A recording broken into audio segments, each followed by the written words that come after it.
Hi everyone, it's Paula from Pola Quilting. Welcome back to my channel. So today I will be working through my scraps from the coat I have made recently. That's the picture of the coat I have made. I had quite a lot of scraps, and some of them are actually pretty big, so I can find the use of it. I also got the collar left from that project which I haven't used. So I was thinking if I can make some sort of sleeveless jacket from the scraps. I don't think I've got enough here to make another like jacket with the sleeves, but something sleeveless like a camisole with a nice collar, I think I should have enough. So for that project I will be using a template I have used for this jacket, this picture. So this jacket was made based on the old bigger shirt which I cut up to make a template out of it. So I will use the same shirt, obviously without the sleeves, to make this kind of sleeveless jacket with a collar.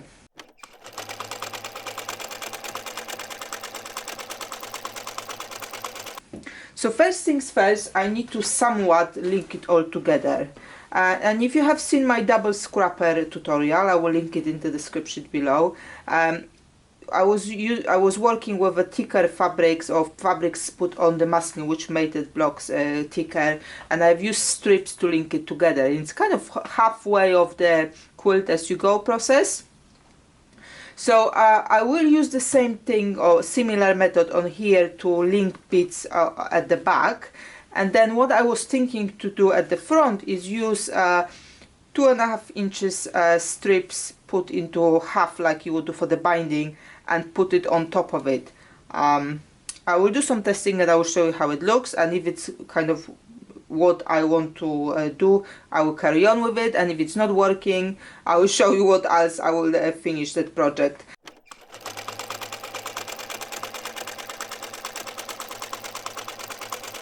But before I can do that, I need to square up all of those scraps, so to have some edges to work with. Obviously it's easier if I've got them nicely straight rather than wonky ones. So I will be working here again with possibly with the magic numbers rule. I've covered that rule a few times, so I will link in the description below again a few tutorials about it, so you can review if you're not aware of that. And then once I've got it all prepared, I will start kind of putting it together and see which method will work to make it into nice one surface. Because I'm not going to be adding another backing here, because this is already fabric and 2 layers of the fleece, as you remember from my coat, then obviously I don't want to add another layer of the fabric because it's just going to be too much. So I kind of have to make sure that whatever finish I choose to put it together, it will look nice on the back and the front. So as mentioned, let me start with squaring up all of those scraps. I will go from there.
Once I started cutting, I've decided that actually I kind of do mix of the magic numbers method. So all the pieces are now 6.5 inches wide.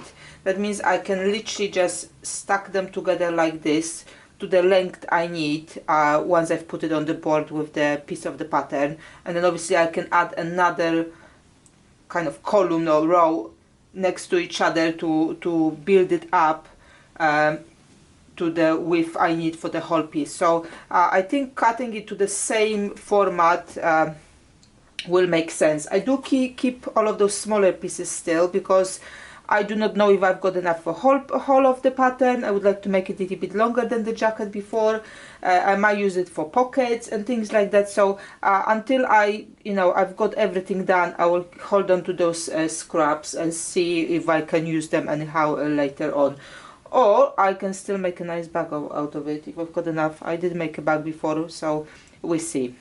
So I will carry on squaring up the same way my other pieces. So like I said, everything is 6.5 wide, and it's because I've got a 6.5 wide ruler. If I didn't have that one, I had something smaller, I'll probably go with the smaller width. It's just to make it easier for myself, really, so I don't have to kind of figure it out later a little bit more, like in the tutorial I was doing the puzzle pillowcases. So I will carry on. And when I've got all my pieces squared up, I will put the pattern on the board and I will show you how it can look when it's put together. I've trimmed all my pieces to the same width, and now is a matter of how I'm going to link it all together. So I did mention that I wanted to put a ready-made bias tape on the back and then finish off with kind of normal binding strip you would make from the straight cut pieces.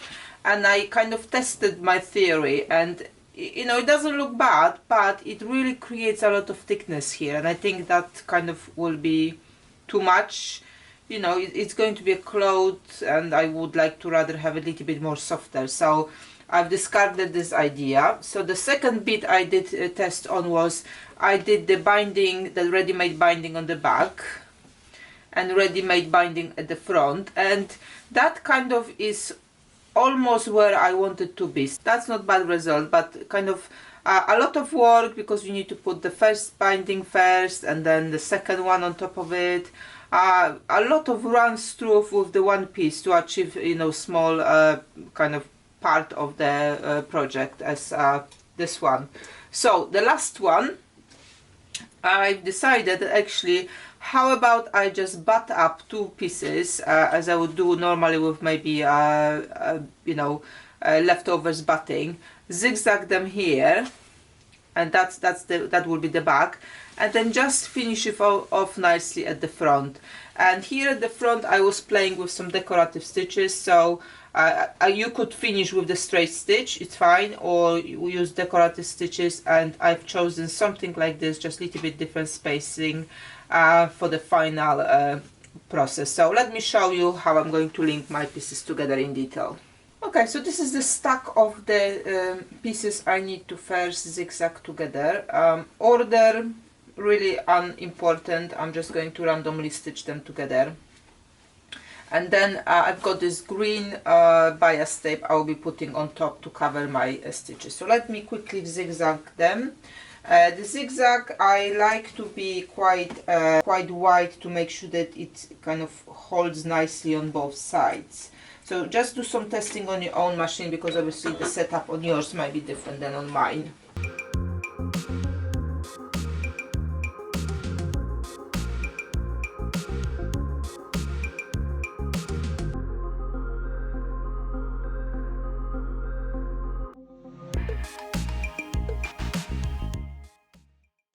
Okay, so my strip is finished, and now I know I need 1, 2, 3, 4 pieces of my binding tape to add on top. So I'll just quickly cut it into 6.5 inches lengths. Okay, so I'm ready to start adding the top ones.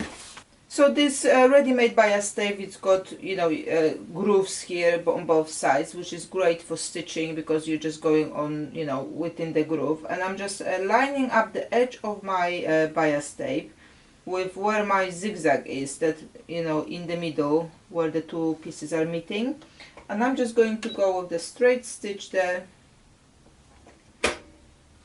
and just stitch in that groove, so I've got nice and straight. But to be fair, if it was a little wonky, it wouldn't make any difference. We're just trying to cover that stitch below.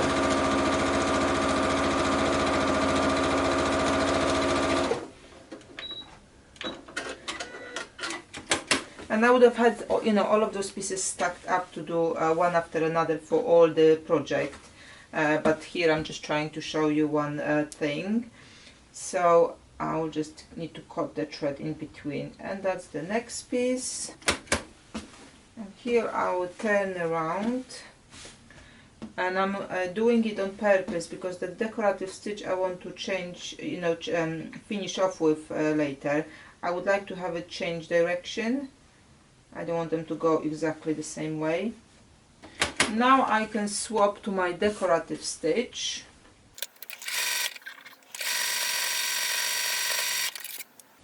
You can obviously use a straight stitch if you don't have anything you like decorative wise on your machine. Just put that strip down and just go on the edge. This is also a great opportunity to maybe do some hand stitching if you want to add some decorative motifs. Maybe use some embroidery floss or cotton pearl, whatever you've got. You know, you can play with it really and finish off the way you like. And I will finish that way all my kind of columns, and then I will put two columns together and again do exactly the same thing. I will zigzag them first and then put a long big strip to finish off, and then I will be doing it until I've got enough surface to start cutting out my pieces. Okay, so you can see here I've stitched the back of my future garment, and it looks really nice with that decorative stitch, and I used two colors of the binding tape to put it together. But you can also see they kind of not going to very straight here at the bottom, but that's fine.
Okay, so far I went around and just zigzag all the edges, and I think on this gilet or vest, or however you want to call it, that's how I'm going to finish at least the inside seam. So I'm not going to be adding any tapes or anything like that.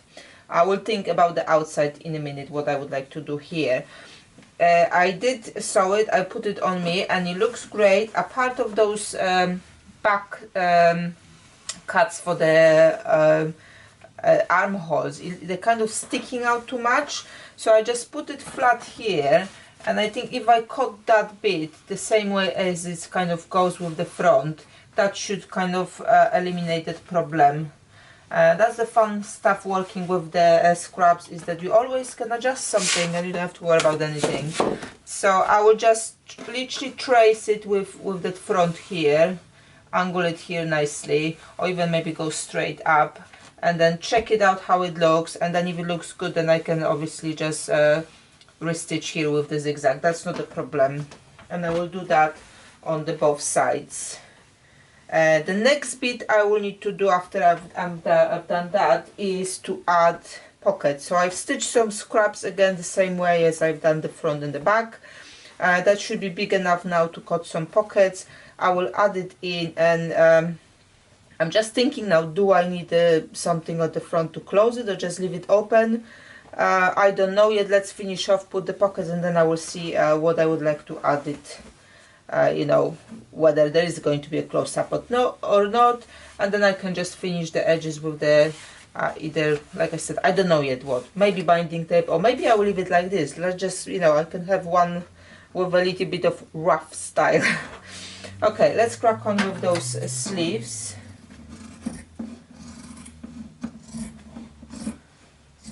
I might even go here and just go straight up.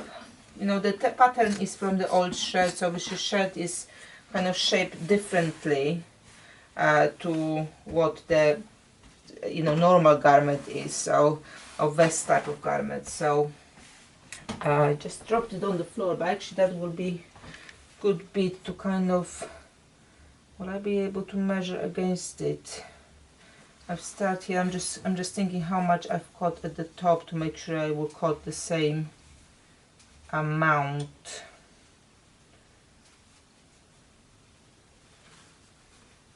Yeah, so that's about how much I need to kind of go with the angle there. Here you go, that's the top point here. I can even put the pin here, just so I know I'm cutting the same way. Here you go, just move it out of the way.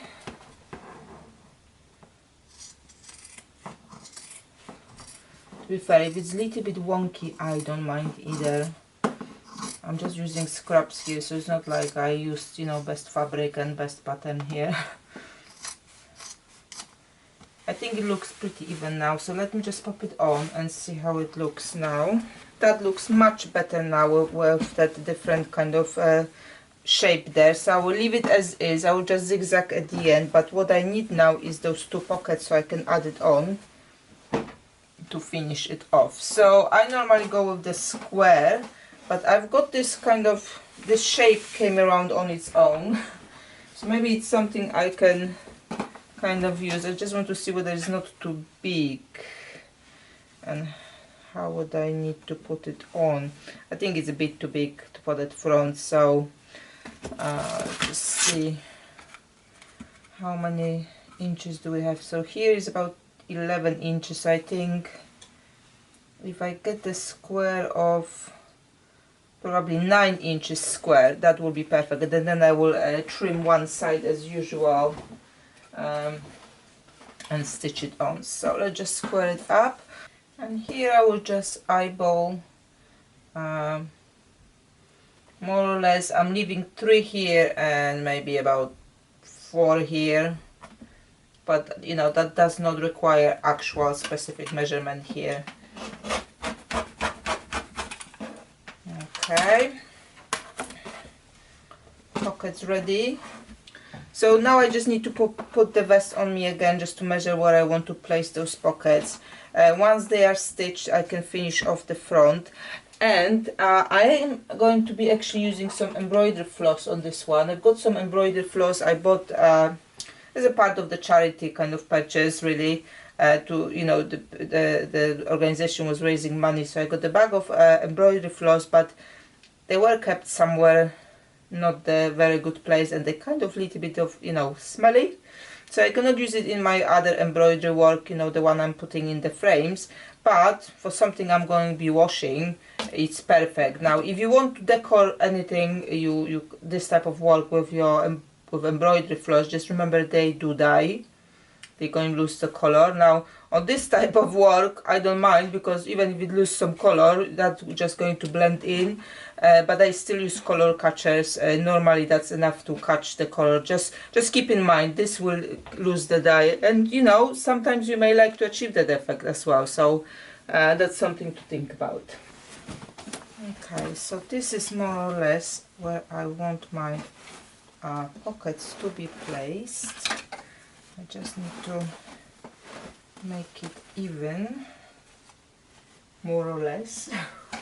And as you notice, when I was cutting out the bottom part of the that vest, I was just doing it freehand. I wanted to be a little bit longer than the shirt, but I just freehand cut from what the space available I had on the piece I've quilted.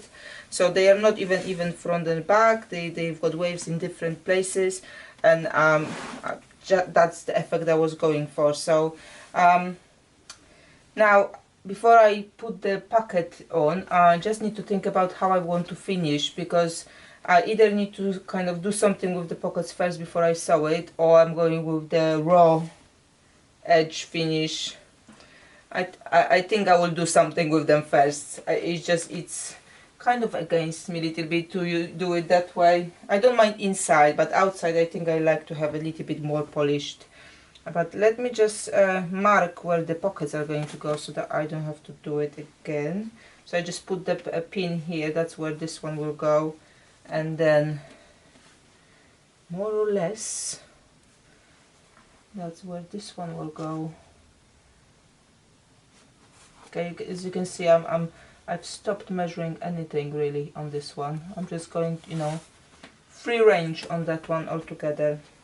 Okay, so for the finish I will use just ready-made bias tape, as I did use previously a few times. It just makes nice finish, a nice and quick one. I still got that one, so it will nicely fit in and blend in.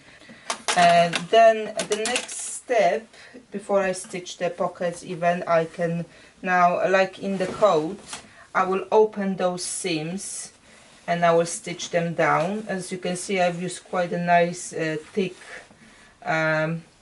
seam allowance here, just to make it easier for me to finish it off. What is that? More than it's almost like 3/4 of an inch. Quite nice big one, but that shirt was quite big, loose, so I had the space to do it. So again, here I will open and stitch, and here on the arms I will do the same. I will open and stitch, so it will be all nice, ready for when I want to do whatever finish I want to go with.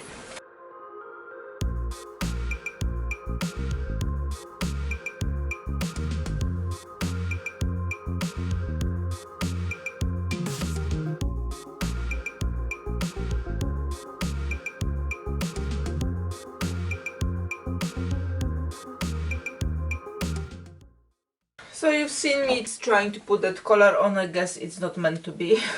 So I'll just keep it at the, as a souvenir. Or maybe I will still be able to use it somewhere else. So, it is what it is. I'm not going to be forcing it.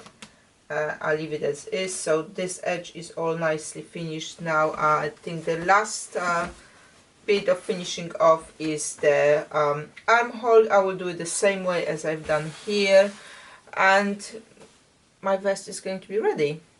So after that it will be just those nice slow stitches to do with the embroidery floss, evening work in front of TV, or where I've got a few minutes. I will add those stitches, and probably that will mean that vest will change every time I will wear it, because I will be adding more and more stitches to the top of it. Here I've used again decorative stitch to finish on the front, so I've sewn it on the back, finish off on the front with decorative stitches. It's really quick project. I wasn't very perfect or precise on this one. It wasn't necessary to be so I kind of skipped certain things. I just really wanted to finish it off quickly so I can wear it.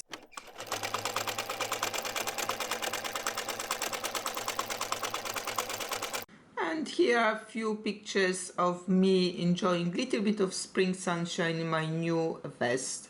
I've been adding stitches over the period of time already, and this is work in progress, but I can use it in between other work I do for other tutorials. I quite enjoy that slow stitching progress, and I don't know where it's going to lead, but I hope to something nice. Thank you for joining me today and watching this tutorial. I hope it will inspire you and help you in your own sewing journey. As usual, check description below for links to tutorials and other resources I've mentioned. If you like to support my work, please subscribe if you haven't already, and share channel with your friends. Thank you for joining, thank you for watching, and see you next time.